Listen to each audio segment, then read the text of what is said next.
दोस्तों, मन में अगर सच्ची लगन हो और इंसान दिल में ठान ले तो फिर दुनिया में कुछ भी असंभव नहीं है। ऐसी ही आज एक कहानी मैं आपको सुनाने जा रहा हूँ।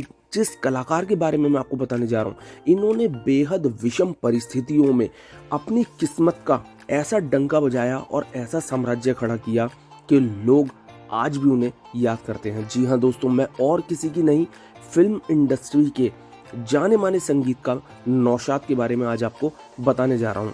दोस्तों, नौशाद जो केवल 25 रुपए लेकर लखनऊ से मुंबई के लिए निकले, नौशाद ने इन्हीं पैसों के दम पे एक ऐसा अपना नाम बनाया कि दुनिया आज भी उन्हें याद करती है। ये उनकी दीवानगी थी कि कई दिनों तक लगातार फुटपाथ पर भूखे सोना पड़ा, लेकिन हिम्मत नहीं हारे और जब वो दुनिया के सामने आए तो हर कोई उनका दीवाना हो गया।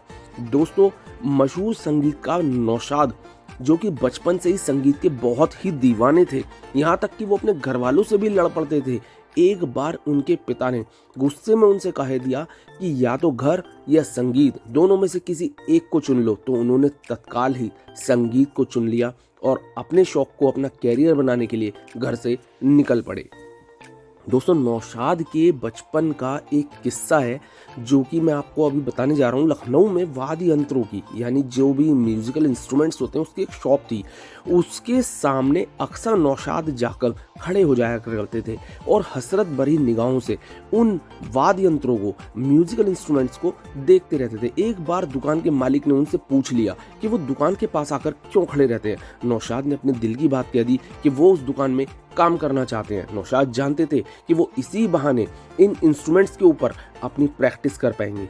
एक दिन जब वो वाद्य यंत्रों पर रियाज कर रहे थे, तभी मालिक की निगाह नौशाद के ऊपर पड़ी और उसने उन्हें डांट लगाई कि उन्होंने उनके वाद्य यंत्रों को गंदा कर दिया है। लेकिन बाद में उस शॉप ओनर को लगा कि नौशाद ने बहुत ही अच्छा म्यूजिक तैयार किया है और उसने उन्हें वो वाद्य यंत्र उपहार में दिया और उनके संगीत सीखने की भी व्यवस्था कराई। बस यहीं से जीवन ने उनकी करवट ली और नौशाद अपने एक दोस्त से 25 रुपए उधार लेकर संगीतकार बनने का सपना लेकर मुंबई पहुंच गए। मुंबई पहुंचने पर नौशाद को, जैसा कि जग जाहिर है, बहुत सारी कठिनाइयों का सामना भी करना पड़ा और यहाँ तक कि उन्हें बहुत रातें ऐसी थी जब भूखे पेट फुटपाथ पर ही गुजारनी पड़ी। इस दौरान नौशाद की मुलाकात कारदार निर्माता, जी हाँ, निर्माता कारदार, जो उस वक्त उनकी सिफारिश पर संगीतकार हुसैन खान के यहाँ 40 रुपए प्रति माह पर पियानो बजाने का काम मिला। बतौर संगीतकार नौशाद को 1940 में फिल्म रिलीज हुई थी प्रेम नगर, उसमें 100 रुपए महीने की तनख्वाह पर काम करने का मौका मिला। ठीक 4 साल तक स्ट्रगल के बाद 1944 में उनकी फिल्म रतन में अखियां मिला के जिया भरमा के चले नहीं जाना गीत से एक बड़ी सफलता मिली और वो 25,000 रुपए अपने मेहनताने के तौर पर लेने लगे। इस फिल्म के बाद उन्होंने पीछे मुड़कर कभी नहीं देखा। लेकिन नौशाद की कहानी यहीं तक नहीं है दोस्तों, उन्होंने अपने जैसी ही न जाने कितनी ही प्रतिभाओं को आगे बढ़ाने का काम किया। लता मंगेशकर, सुरैया, मजरूह सुल्तानपुरी जैसी शख्सियतों को बॉलीवुड में उन्होंने ही स्थापित किया और अपने शौक के प्रति उनकी लगनी थी कि कितनी भी विषम परिस्थिति रही वो उससे जूझते रहे और लास्ट में उन्होंने अपना एक बड़ा नाम बनाया।